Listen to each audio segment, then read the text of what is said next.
قناة دينك نجاتك للتصاميم الدعوية. أحسن الله إليكم. رجل يريد أن يعدد وأن يخفي زواجه عن زوجته الأولى، وطلب من زوجته الجديدة أن تقبل بتقصيره وعدم عدله بحجة زوجته الأولى، وأن لا يؤثر على نفسية أولاده، فهل له في ذلك إثم؟ رجل يريد أن يعدد وأن يخفي زواجه عن زوجته الأولى، يعني يريد أن يتزوج بالثانية أو تزوجها ربما، وطلب من زوجته الجديدة أن تقبل بتقصيره وعدم عدله بحجة زوجته الأولى، حتى لا يؤثر على نفسية أولاده، فهل في ذلك إثم في تقصيره؟ يعني هذا فيه تفصيل. فإذا كان يريد أن يجعله سرا بحيث لا يعلم أنه تزوج أصلا فهذا حرام، ونكاح السر محرم، ولا بد من إعلان النكاح.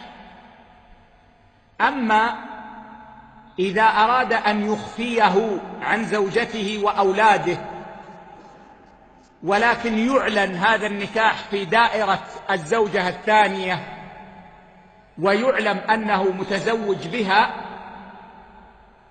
ولكنه يريد أن يخفي الأمر عن زوجته وأهلها وأولاده لمصلحة يراها، فاشترط على الزوجة الثانية أن تسقط بعض حقوقها ورضيت هي بهذا عن الزوجة الثانية، وهو يريد النكاح الشرعي الذي من أهم صفاته إرادة الديمومة والاستمرار وإرادة الولد، غير أنه يطلب إسقاط بعض الحقوق، فهذا جائز لا حرج فيه. غير أني دائما أوصي الإخوة بالوضوح، وأن يكون شأنه واضحا، وألا يجعل نفسه موضع ريبة ويكون كاللصوص يتسلل لواذا ويرتاب دائما، وإذا لمحت الزوجة الأولى بكلام قال ها عرفت، ويبقى طوال الليل يهوجس ويحسب ونحو هذا، فلا أرى في هذا مصلحة ولا طمأنينة قلب ولا حصول سكن.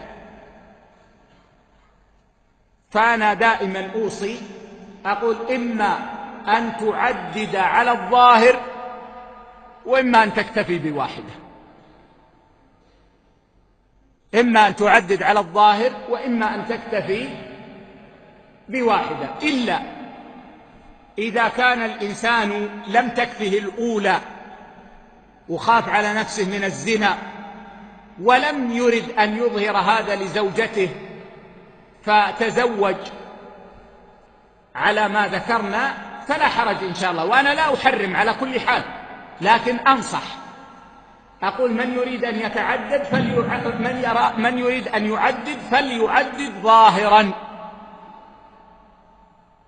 كما تزوج الأولى يتزوج الثانية، وإلا فليكتفي بواحدة. هذا من باب النصح لا التحريم، إلا إذا كان كما ذكرنا في الحالة الاستثنائية. وأما الحكم الشرعي الذي أفتي به فهو ما قدمته من تفصيل. نعم.